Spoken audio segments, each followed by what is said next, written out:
लेकिन जियोपॉलिटिक्स में मैं फिर रिपीट कर रहा हूँ ये बात। मैं मेरे ख्याल से ये तीसरी या चौथी बार मैं ये बात कर रहा हूँ कि जो सिंपल दिखता है वही सबसे ज्यादा खतरनाक होता है, सबसे ज्यादा डेंजरस होता है। इसराइल जैसे देश में जब युद्ध के बादल मंडरा रहे हों, जब ईरान, हिजबुल्ला, गल्फ, अमेरिका सब एक दूसरे के सामने खड़े हों, तब भारत के प्राइम मिनिस्टर का सडन विजिट क्या जरूरी है भाई? जैसे ही लोग ये डाइजेस्ट कर रहे थे, एक और न्यूज आ जाती है कि भारत और इसराइल के बीच में डिफेंस एमओयू साइन हो गया है। ऐसे वक्त में जब इसराइल का थ्रेट परसेप्शन पीक पर हो, जब मिसाइल, ड्रोन, प्रॉक्सी वॉर सब एक्टिव हो, किसी फॉरेन पीएम का विजिट एक नाइटमेयर होता है सिक्योरिटी एजेंसीज के लिए। वंदे मातरम दोस्तों, मैवरिक जियोपॉलिटिक्स के आज के सेशन में आप सबका बहुत स्वागत है। चैनल को लाइक, शेयर और सब्सक्राइब करना मत भूलिएगा। दोस्तों, आज मैं आपसे एक बहुत सीरियस और बहुत ही लेयर्ड जियोपॉलिटिकल डेवलपमेंट पर बात करने जा रहा हूं।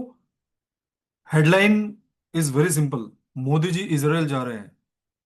लेकिन जियोपॉलिटिक्स में मैं फिर रिपीट कर रहा हूं ये बात। मैं मेरे ख्याल से ये तीसरी या चौथी बार मैं ये बात कर रहा हूं कि जो सिंपल दिखता है वही सबसे ज्यादा खतरनाक होता है, सबसे ज्यादा डेंजरस होता है।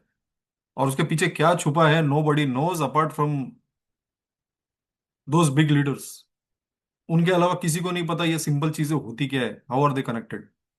इसराइल जैसे देश में जब युद्ध के बादल मंडरा रहे हों, जब ईरान, हिजबुल्ला, गल्फ, अमेरिका सब एक दूसरे के सामने खड़े हों, तब भारत के प्राइम मिनिस्टर का सडन विजिट क्या जरूरी है भाई? क्या ये कोई कोइंसिडेंस है? और जैसे ही लोग ये डाइजेस्ट कर रहे थे, एक और न्यूज आ जाती है कि भारत और इसराइल के बीच में डिफेंस एमओयू साइन हो गया है, मोदी जी के विजिट के एग्जैक्ट पहले। अब सवाल ये नहीं है कि मोदी जी क्यों जा रहे हैं, सवाल ये है अभी क्यों जा रहे हैं। दोस्तों, इसराइल के पार्लियामेंट में बेंजामिन नेतन्याहू ने खुद अनाउंस कर किया है कि मोदी आ रहे हैं।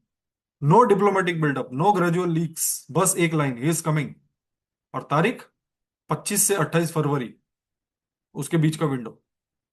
और ये अनाउंसमेंट होता है जब gulf is literally in the middle of, मतलब बारूद के ढेर पे बैठा हुआ है। ऐसे वक्त में जब इसराइल का थ्रेट परसेप्शन पीक पर हो, जब मिसाइल, ड्रोन, प्रॉक्सी वॉर सब एक्टिव हो, किसी फॉरेन पीएम का विजिट एक नाइटमेयर होता है सिक्योरिटी एजेंसीज के लिए। तो अगर मोदी जी जा रहे हैं तो मतलब एजेंडा बहुत बहुत ही बड़ा है। अब आते हैं नई न्यूज पर। मोदी जी के विजिट के पहले भारत और इसराइल के बीच में डिफेंस कोऑपरेशन एमओयू साइन हो जाता है। इस एमओयू में है क्या?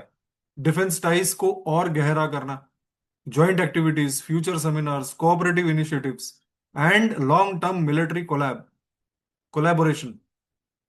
दोस्तों, एमओयू कभी भी कैजुअल चीज नहीं होती है, स्पेशली डिफेंस में। और याद रखिए, एमओयू विजिट के बाद नहीं, विजिट के पहले ही साइन हो गया है। इसका मतलब क्या है? ग्राउंड ऑलरेडी प्रिपेयर किया जा चुका है। मोदी जी साइन करने नहीं, डायरेक्शन देने जा रहे हैं। सच ये है दोस्तों, इसराइल आज भी भारत के टॉप डिफेंस सप्लायर्स में से है।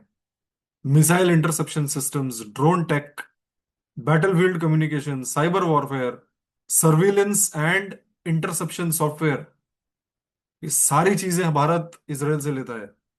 इसराइल वो देश है जो वॉर के बीच टेक्नोलॉजी डेवलप करता है और फील्ड टेस्टेड माल देता है भारत को। और अब जब मिडल ईस्ट एक मेगा वॉर के एज पर खड़ा है, इसराइल अपनी next gen defence technology ready कर रहा है। और ट्रांसक्रिप्ट में एक लाइन बहुत ही इंपॉर्टेंट थी कि India is going to invest in our futuristic products and projects. Futuristic का मतलब क्या? AI based interception, integrated missile shields, cyber plus kinetic warfare fusion, space और कम्युनिकेशन डोमिनेंस। ये सब भारत के 10-15 साल के मिलिट्री फ्यूचर से डायरेक्टली लिंक्ड है दोस्तों। हाँ, एफटीए की भी बात हो रही है, ट्रेड भी एजेंडा पे है। लेकिन दोस्तों, स्पीकर खुद बोलता है कि it's beyond FTA, it is not only FTA. FTA Israel के साथ मुश्किल नहीं होता, पॉपुलेशन छोटी है, नेगोशिएशन लिमिटेड है। तो अगर सिर्फ एफटीए होता तो ये विजिट रूटीन होता। ये रूटीन नहीं है, ये विजिट इमरजेंसी ऑप्टिक्स के साथ हो रहा है। 19 तारीख को पीस बोर्ड की मीटिंग है। इंटरेस्टिंग पॉइंट, नेतन्याहू उसमें नहीं जा रहे हैं। भारत ने भी यस या नो नहीं बोला है। भारत ने क्या कहा है? We have not said no, we have not said yes, we are contemplating with an open heart and mind. और ये मेरे ख्याल से करंटली अगर आप देखने जाए तो एक बहुत ही मास्टर स्ट्रोक है। Let us observe, Bharat Israel का दोस्त भी है, अरबी अरब दुनिया का पार्टनर भी है, ईरान से भी तेल लेता है, और अमेरिका का भी एक स्ट्रेटेजिक एलाई है। और मोदी जी का इसराइल विजिट शायद इसी बैलेंस को डिफाइन करने जा रहा है। एक चीज तो क्रिस्टल क्लियर है दोस्तों, 7 अक्टूबर 2023 के बाद जब हमास हमास का अटैक हुआ था, मोदी जी पहले ग्लोबल लीडर होते हैं जो ओपनली कंडेम करते हैं इस अटैक को। कोई हेजिटेशन नहीं, कोई डिप्लोमेटिक एम्बिगुइटी नहीं। इसराइल ने भी पहलगाम अटैक के बाद भारत को फुल सपोर्ट दिया। ये रिलेशनशिप दोस्तों कोई ट्रांजैक्शनल है ही नहीं, ये है ट्रस्ट बेस्ड स्ट्रेटेजिक अलाइनमेंट। और जियोपॉलिटिक्स में ट्रस्ट तब काम आता है जब सब कुछ दांव पर लगा हो। अब आते हैं सबसे बड़े सवाल पर, मोदी जी का विजिट अभी क्यों? ट्रांसक्रिप्ट क्ला कंक्लूजन क्लियर था। रीजन एक 10-15 दिन के क्रिटिकल विंडो में है। इसराइल को लगता है वॉर इनएविटेबल हो सकता है, अमेरिका का स्टांस भी अनस्टेबल है, और ईरान का behaviour is very very unpredictable at the moment. और ऐसे मोमेंट में इसराइल भारत को रूम के अंदर देखना चाहता है, आउटसाइड ऑब्जर्वर के रूप में नहीं, इनसाइड स्टेक होल्डर के रूप में। मोदी जी शायद वॉर से पहले स्ट्रेटेजिक अश्योरेंसेस ले रहे हैं, डिफेंस टेक एक्सेस लॉक कर रहे हैं, भारत के long term interest fire wall कर रहे हैं। इसीलिए विजिट अर्जेंट है, इसीलिए विजिट रिस्की भी है, और इसीलिए विजिट एक हिस्टोरिक है। दोस्तों ये विजिट इसराइल का नहीं, ये विजिट भारत के फ्यूचर सिक्योरिटी आर्किटेक्चर का है, भारत के ग्लोबल पोजीशनिंग का है, भारत के साइलेंट पावर ब्रोकर होने का है। एफटीए सिर्फ हेडलाइन है, डिफेंस एमओयू सिर्फ ट्रेलर है।